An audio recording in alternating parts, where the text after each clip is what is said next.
Welcome to the Powerlifting and Power Ballads podcast, where we bring you a weekly dose of powerlifting news, tips, and training advice with a touch of 80s rock ballads. This podcast is presented by Team Rohr Powerlifting, your source of the most comprehensive coaching and meet day preparation. Here are your hosts, Josh Rohr and Laura Sturm. All right, welcome everybody to episode 39 of Powerlifting and Power Ballads podcast. I am your solo host this week, Josh Rohr. Laura Sturm is in the process of moving, and I cannot guarantee how today's going to go. So listen at your own risk. Just want to give a quick reminder: we do stream live while we record each episode. So join us Mondays at noon Eastern time. Instagram live at PL Ballads podcast. And also don't forget to check out Team Rohr on Instagram for all your powerlifting coaching needs. And a couple meet updates for Georgia real quick. The state meet is currently at 128 lifters. They have closed registration. They did start a wait list. So if you are planning to lift at the Georgia state meet and have not signed up, make sure you get signed up on that wait list. The Atlanta Open is also getting closer to full. It is at 73 lifters right now. So if you're interested in either of those events, you can check out usaplgeorgia.com to get more information. All right, let's get right to it.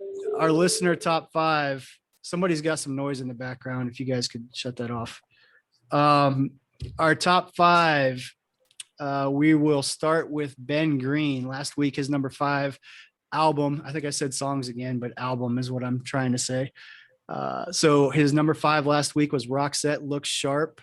And this week he reveals his number 4, which is Bonnie Tyler, Faster Than the Speed of Night. Joining us to defend this list is Mr. Ben Green. Ben, what do you have to say about that?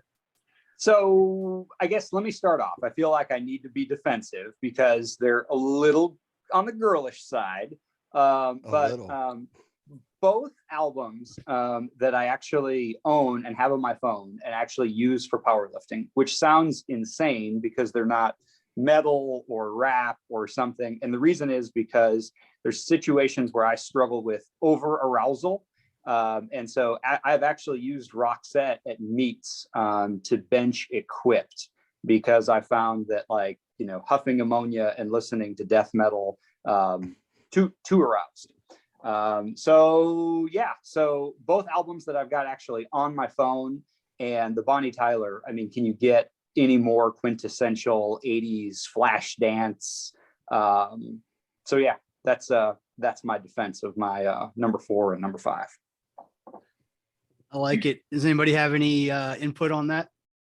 I mean, I was interested to hear the explanation. It was not something that I was expecting out of your list. I actually listened to both albums. I remember the Roxette album when it came out. Well, I mean, The Look was a really popular song this is the song that I like, but they had a bunch of great hits off that particular album. There was Dangerous, Dress for Success. Those were number 2 and number 14 hits. And then there was Listen to Your Heart, which is their blockbuster hit, which that was the number 1 hit. I just think it's an easily forgettable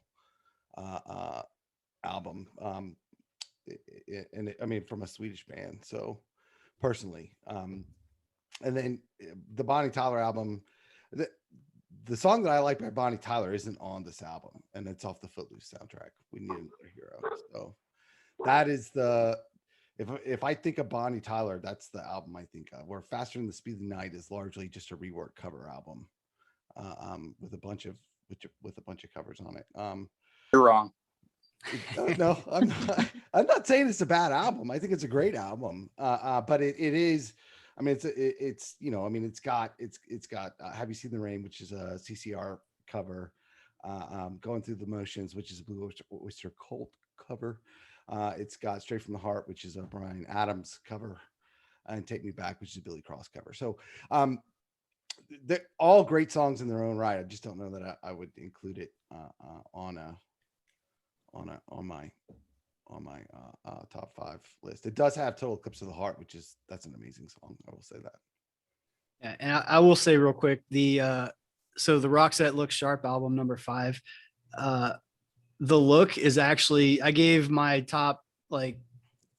songs for every attempt a while back, and I had third deadlift songs that were hip hop, but my number 3, if I were to give 3 songs, would be Roxette, The Look. Funny enough. And that's third attempt deadlift. So that ranks, third attempt deadlift song ranks pretty high, but that's, other than that, that's the only song that's like really, really high on my list. So, I'm not gonna argue. It's these, interesting. It's interesting from an arousal curve, though, that like I say Roxette because I want to be like not super aroused, like for equipped bench. And arousal curve for you, this is like third attempt deadlift. It's third attempt deadlift. Yeah. I don't know why. It just that works song, for me. Though, that's a great song, though. The Look is that's probably my favorite Roxette song. Yeah. Okay. So just show of hands. Give this, the number 5 and number 4, a thumbs up or a thumbs down, everybody. We got 2 thumbs up and 1 thumbs down. So 2-1. So 2-1. It's a good list. All right, we're gonna move on to Chris Elmore. His number 5 song last week was number 5 album. I'm sorry, was Jane's Addiction. Nothing Shocking. And his number 4 album this week is Motley Crue, Shout at the Devil. Chris, your defense of this? I didn't choose songs based on powerlifting. I would say the number 5 album, Jane's Addiction, Nothing Shocking, is an important album.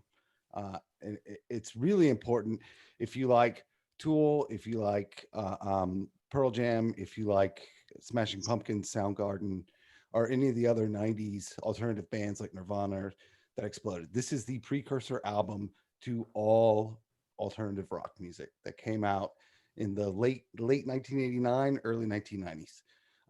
And all those bands cite Jane's Addiction as being the primary influence for that style of music.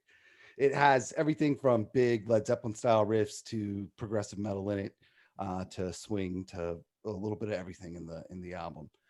It also brought back it started Lollapalooza, which was returned to outdoor rock festivals that were very, very prevalent in the 1990s. So from a landmark album standpoint, I mean, that's why that's at number 5. And I think it's a great example of what was to come in the early 1990s.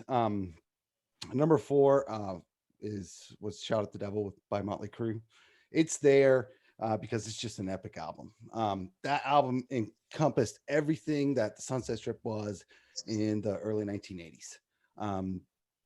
All the excess, everything else. It has it's everything that drove Tipper Gore mad in the early 1980s with the PMRC, with all the satanic imagery and the backmasking that they included in the album and everything else. And the songs on it are just incredible. The entire album is great.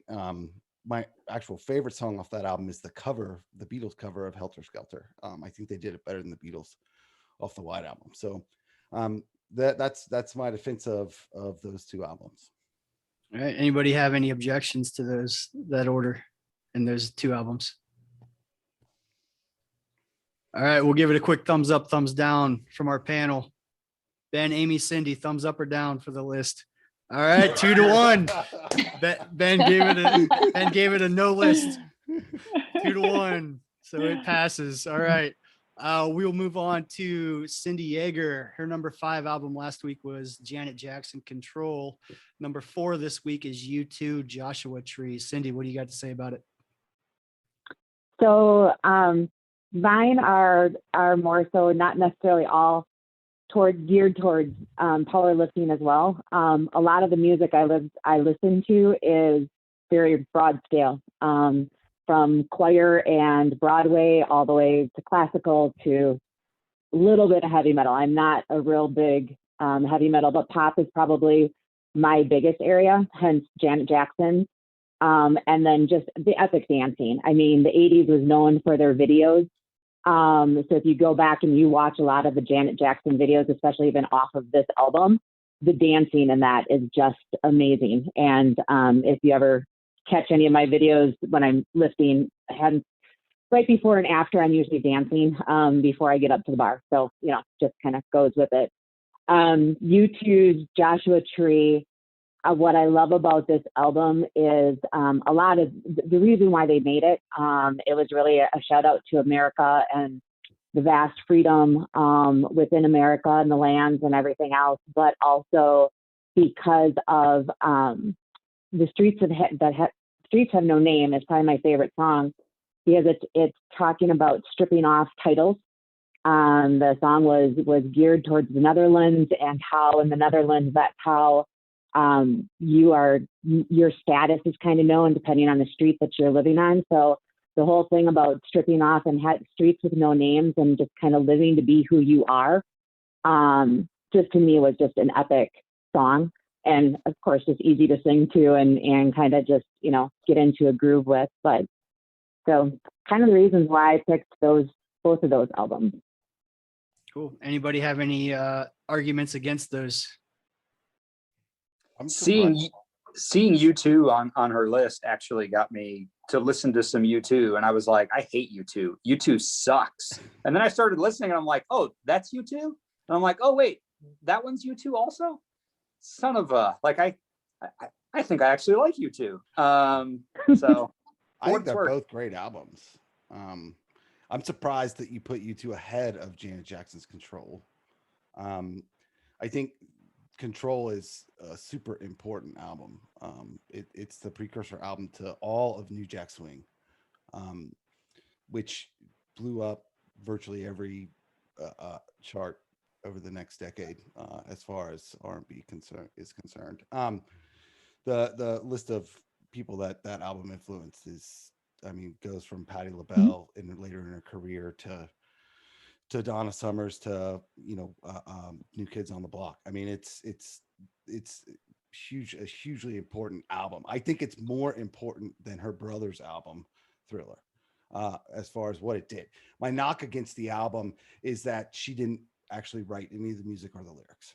That was done by a group called the Time. Two guys from a group called the Time, which was founded by Prince in 1981. And they're the ones that came up with the New Jack Swing. They're the ones that came up with the New Jack Swing theme. But it's a hugely important album. I love the album. I listened to it. I'd never listened to this album cover to cover. I listened to it certainly when it came out. It was all over the place, but it's a fantastic album. I think a lot of people would point to what is her next album, which is 1814 Rhythm Nation. But I think this album is the one that really defines her. As far as U2, the Joshua Tree goes, I think that's a great album as well, but it's only half of an album because the B side of it is only has one decent song on it, which is the last song, Mothers of the Disappeared. But the first four songs that open up the album are probably the best four songs in sequence of any rock album ever. So I give it 2 thumbs up. You can only give one. So we're going to take the official. Well, go ahead, Cindy. Your rebuttal. I was going to say, part of the problem that I had with picking an album out of the 80s is a lot of the songs that I remember. And when I was going back and I'm like, oh, I love this group. They were more out of the 70s. Their albums came out in the late 70s, but they really became popular in the early 80s. So it was really hard for me to find a couple of the albums that I really liked that were more generated out of the 1980s. So just a lot of the bands, they had that staying power, which they do today. Any of the bands that you hear of or that we've been talking about, they've got that staying power even today. You hear that music, you know who it is. Yeah. All right, we're going to go to a quick thumbs up, thumbs down from our panel on this list so far from Cindy. All right, we got 3 thumbs up. All three of you gave it a thumbs up. Awesome. All right, we will move on to, so for those listening, we are going through our listener submitted top 5s.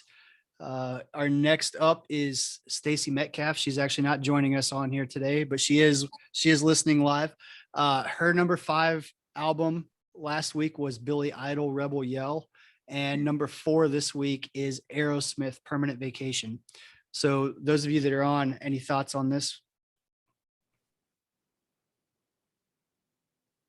Negative? Okay. So we'll go to a quick thumbs up, thumbs down, and then move on. Thumbs up, thumbs down from our panel. All All right. We got 4 thumbs up. Very good.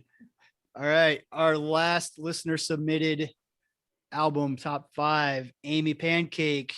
Her number 5 album was ACDC Back in Black. Number 4 album is Prince Purple Rain. Amy, what do you got to say about this? All right. Well, as far as Back in Black, so for the most part, I pick my music based on either how I'm feeling. I listen to a big range of music as well. So either how I'm feeling at the time, or most importantly, like what memories it brings back for me. So the 80s was just, for me, that's the best decade of music ever. But but all the rest of my albums, except for Back in Black, and we could talk about that at another time, are usually based around cars, like my car or my dad's car. I just have these memories of listening to this music as I'm driving.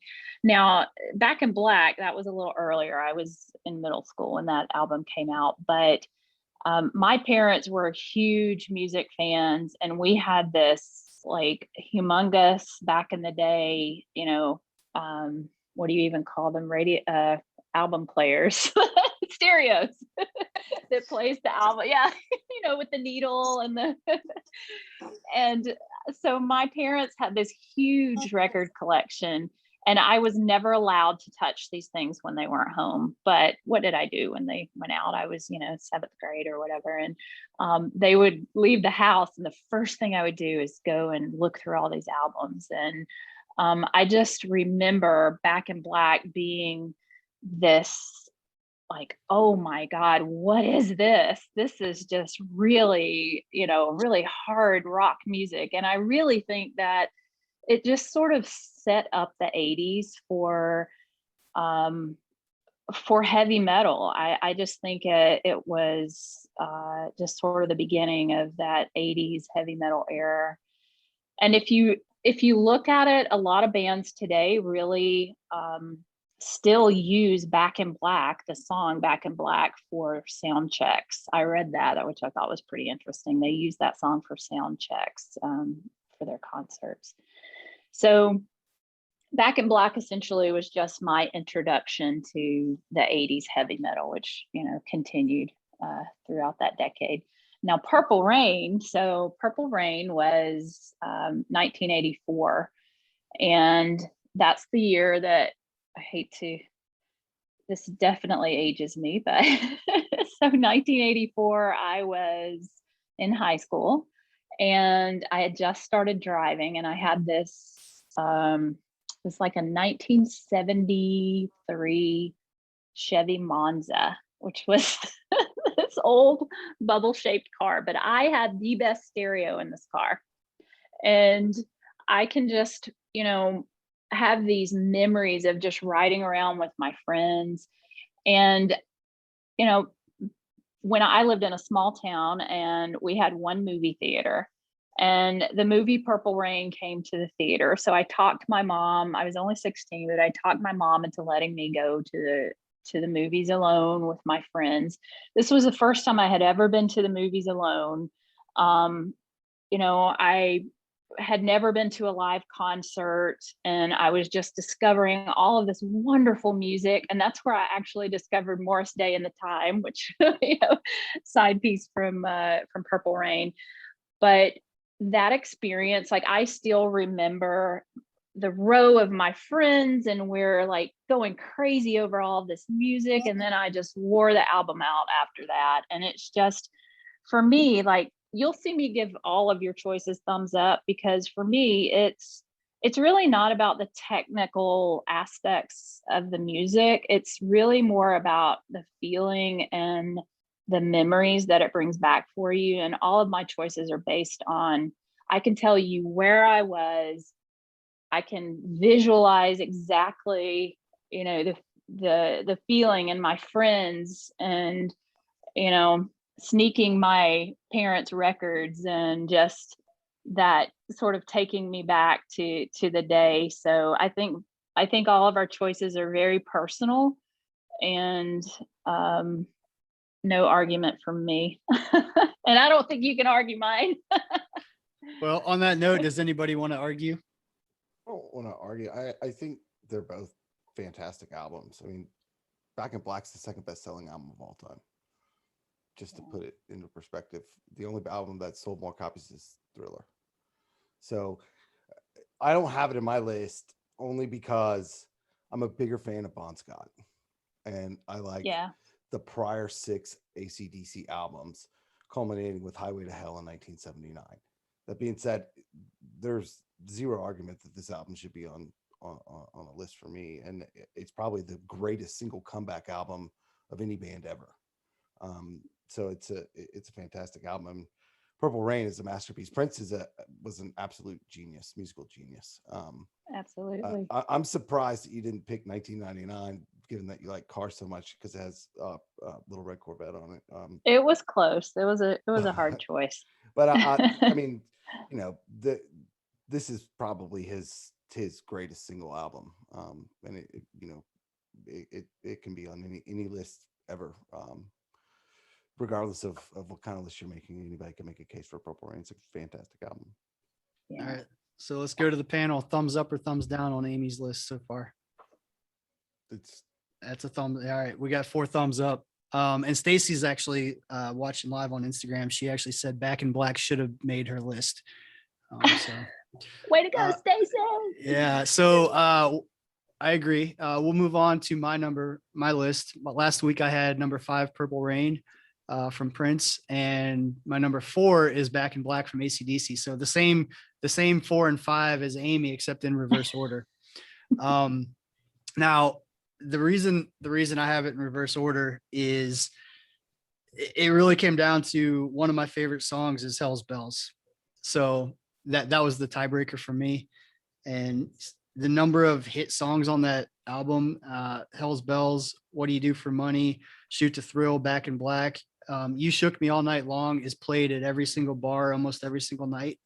And then Have a Drink on Me is another really good song. So, you know, the Back in Black is one of my lifting songs. Hell's Bells is one of my favorite songs. And then You Shook Me All Night Long is a song that everybody knows. Even if they don't. You told me to come, but I was already there. What else do you need? Album the whole album ends with Rock and Roll Ain't No Riddle, man. That's it. And the only other I guess the only other songs like missing from this album that are like really, really like top ACDC songs in my opinion is, you know, Highway to Hell and Thunderstruck, which is every power lifter knows Thunderstruck. Oh yeah. So if even one of those 2 songs was on this album, it would probably be my number 1. But no offense, every CrossFitter knows Thunderstruck, because if you've ever had to do wall balls to Thunderstruck, you know that song like the back of your hand. Every army aviator knows Thunderstruck, because that's how they get you to sign up for flight school. There's a video with Thunderstruck playing in the background. It's just this montage of army helicopters blowing shit up. So is it really? Yeah. Awesome. Thunderstruck is the best recruitment song for any genre of anything, it seems like. Awesome. Yeah, it's a can't miss. All right. So from the panel, you guys better all give it thumbs up, because you gave Amy, it was a unanimous thumbs up for Amy's list. And I promise we didn't compare notes. I promise. Thumbs up or thumbs down for my list. All right, we got 4 thumbs up. Good deal. All right, that was a lot of fun, guys. Thanks for sharing your thoughts on those. We're gonna move on to the powerlifting situation, and we're gonna go one by one what your answer would be. So the situation is you are competing at a powerlifting meet, and you can only have one of the following. Option 1, spotters for the squat, and if you dump the weight, you still get disqualified. You can have a lift off for the bench press. If you don't have it, you would unrack it by yourself. Or you can have spotters and loaders for the deadlift, which means if you don't have them, you would have to load your own bar. We'll start with Ben. What would your choice be on that? I'm going to take the lift off. And I know that it's going to be a controversial answer, but my squat, it dies very, very, very quickly. And so like, 95% can look good, and then 100% is super grindy. So I would intentionally take kind of an easier third attempt that I was sure I could make, so I wouldn't get DQ'd for dumping the bar. But my bench press, I need the lift off. Probably on an equipped bench, I bet I would have to sacrifice probably like 50 or 60 pounds, something like that. Like the equipment would be worthless if I didn't get the lift off. So yeah, that's my answer. Gotcha. Cindy, what's your choice? Mine would be spotters for the squat. I rolled a bar over my head too many times. That squats scare the heck out of me when I start getting super heavy. And I have a tendency to pull forward versus dropping backwards. So for me, for a full safety thing, I would take the spotters in a heartbeat. Yeah. Amy, what is your choice? Well, I kind of went back and forth on this one. So I think it would depend on the situation. My initial thought was taking the spotters because same as Cindy, I tend to get forward and, that's my problem when I miss a squat. But what I think I would do, and it would depend on where I was in the meet and what my competition was and what the day was like and all that. But I think what I would probably do is take the lift off because the shirt, again, I don't think that I could lift off. I could do, a light opener equipped for the squat and do a second decent one and then pass on my third and then take the lift off. Yeah. Elmore, what would you pick?